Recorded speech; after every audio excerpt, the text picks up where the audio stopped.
Ako rin mo dikitiro na. Ayan na po ang ating naisipan namin mag-yakiniku on the house. Ayan.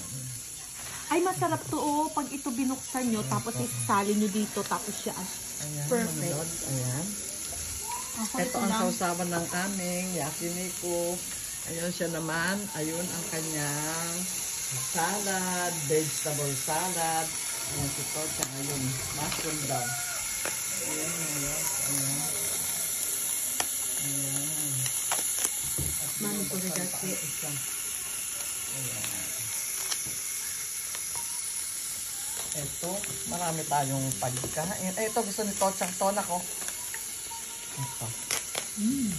Laki yung mga spice. Ako bumuhin ko. Ayan. Ayan. Diba? Yeah, ito ang ating kimchi, dalawang klase po yan. Kasi, ito parang ito mas gusto ko. Ayan. Okay, mga lods. Ayan. Ayan, mga lods. Ayan. Yakiniku on the house. Masarap yung ganito. Ayan. Hello, Ti. Okay ba? Okay, tita. Nakagusto nyo ng sumubo. Ayan. Ayan, mga lods. Ayan po.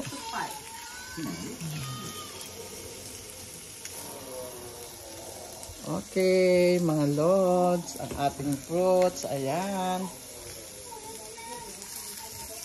Oh, si Buntes din naman. Okay, bye.